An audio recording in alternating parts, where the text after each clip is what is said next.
Hello, thanks for joining us. Today we're going to be looking at tapestry or needlepoint. All our kits are worked on a full colour printed canvas. We use 12 holes per inch, white interlock Zweigart tapestry canvas. The design is very carefully printed along the grid lines. The edges of the canvas can be a little rough, so you might like to bind them with masking tape before you start to prevent the wool from catching as you work. I find it useful to loop a snippet of wool through each colour block before I start. This helps to make sure that you always choose the right colour of wool to use. You might like to use a frame to work on, and in this case a roller or scroll frame is ideal. Simply attach the canvas along the webbing using running stitches, working out from the centre. Then roll the design to the area you want to work on and tighten the wing nuts on the back. As well as a full colour printed canvas, the Bothy thread kits also contain a chart. It's important not to try and work from the two together. Most people prefer to work mainly from the canvas, referring to the chart only for small, very detailed areas.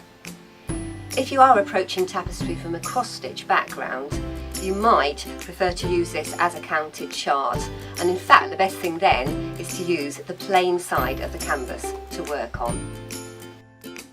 The wools used in our kit are Appleton's tapestry wool, and this is supplied in skeins and in hanks. The hanks are usually for the larger areas of colour. If you find the loop, make a cut here through the hank and the other end, and then cut in half again. This should give you a length of about 14 inches. This is really the maximum you want to be stitching with.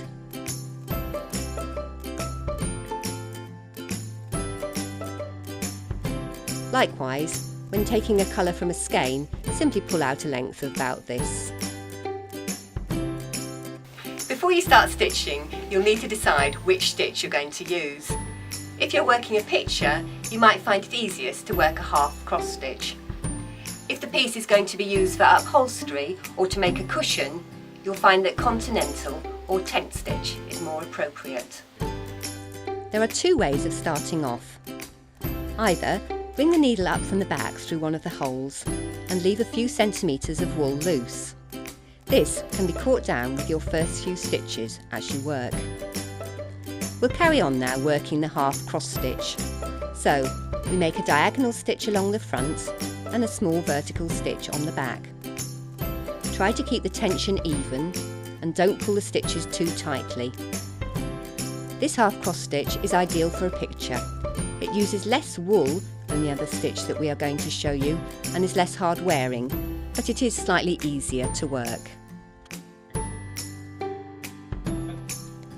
When you have completed the area you want to work in that colour, you simply take the wool through to the back and secure it by running through some of the small vertical stitches on the back of the design.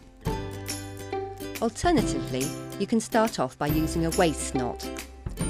Tie a knot in the end of a length of wool. Take the needle and wool down from the front to the back, about 5 stitches ahead of where you want to stitch. Then bring the wool through from the back where you want to start. As you stitch, you'll be working over the wool on the back, thus securing it. And then you can snip off the knot. The other stitch that you might like to use, especially if your piece is going to be used as a cushion or piece of upholstery, is called continental or tent stitch. Again, on the front a diagonal is worked, but this time on the back a longer arm diagonal is worked. So you're almost working back on yourself each time. Now this continental stitch uses more wool and gives a more dense covering to the canvas. It is slightly more awkward to work, but is more hard wearing. There should be ample wool in your kit to allow you to work the design in either half cross stitch or tent stitch.